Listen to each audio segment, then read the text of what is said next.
नमस्कार दोस्तों, मैं अतुल ठाकुर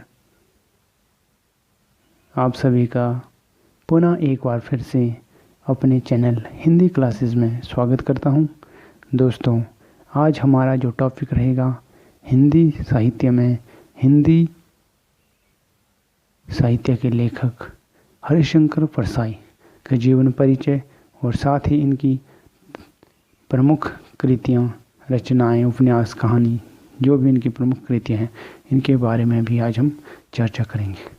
दोस्तों, यह जो टॉपिक रहेगा वह परीक्षा के लिहाज से UGC net set, KVS, CTET इत्यादि तमाम सभी हिंदी साहित्य से जुड़ी परीक्षाओं के लिए उपयोगी सिद्ध होगा। तो चलिए दोस्तों, वीडियो को शुरू करते हैं।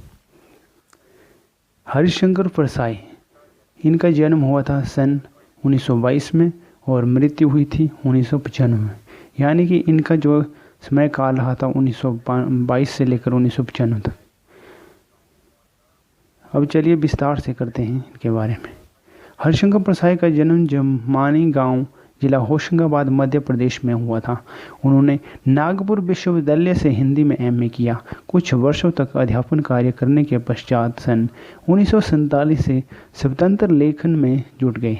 उन्होंने जबलपुर में वसुधा नामक पत्रिका निकाली, जो कि बहुत इम्पोर्टेंट है, वसुधा नामक पत्रिका। और इसके बाद जो उन्होंने परसाई ने व्यंग्य विधा को साहित्यकार प्रतिष्ठा प्रदान की। उन्होंने व्यंग्य लेखों को उल्लेखनीय विशेषता यह है कि वे समाज में आई विसंगतियाँ,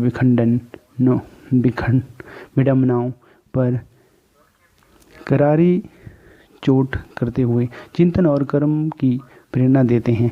उनकी व्यंग्य गुदगुदाते हर पाठक को झकझोर देने में सक्षम है। भाषा प्रयोग में परसाई को असाधारण कुशलता प्राप्त है। वे प्राय बोलचाल के शब्दों का प्रयोग सतर्कता से करते हैं।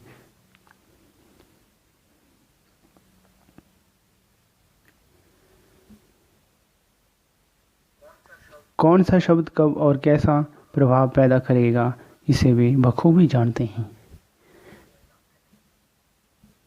परसाई ने 2 दर्जन से अधिक पुस्तकों की रचना की है, जिनमें विशेष रूप से उल्लेखनीय है हंसते हैं रोते हैं, जैसे उनके दिन फिरे।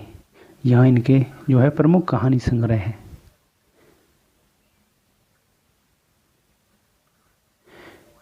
इसके अलावा रानी नागफनी की कहानी, तट की खोज, ये इनके जो है प्रमुख उपन्यास है, जो कि काफ़ी फेमस है।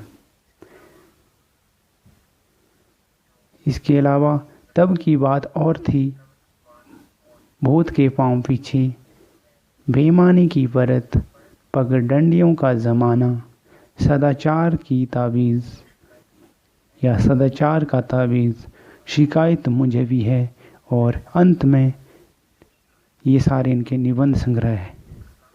वैष्णव की फिसलन, तिरंगी रेखाएं, ठिठुरता हुआ गणतंत्र, विकलांग श्रद्धा का दौर, ये इनके व्यंग्य लेख संग्रह है। उनका समग्र साहित्य परसाई रचनावली के रूप में 6 भागों में प्रकाशित है। मोस्ट इम्पोर्टेंट ये पूछा भी जा सकता है एग्जाम में कि परसाई रचनावली के जो कितने भाग हैं, तो इसके हैं 6 भाग। कितने बताए? 6 भाग, यानी कि 6 भाग इसके हैं। यहाँ संकलित रचना टॉर्च बेचने वाले में टॉर्च के प्रतीक के माध्यम से परसाई ने आस्थाओं के बाजारीकरण और धार्मिक पाखंड पर प्रहार किया है। तो टॉर्च बेचने वाले में टॉर्च के प्रतीक को किसके माध्यम से परसाई ने आस्थाओं के बाजारीकरण और धार्मिक पाखंड पर प्रहार किया है। बाजारीकरण पर प्रहार। तो दोस्तों, आज हमने किया हरिशंकर परसाई का जीवन परिचय, इनकी रचनाएं और जो कृतियाँ इत्यादि जो भी है, इन सभी तमाम तथ्यों के ऊपर आज हमने चर्चा की।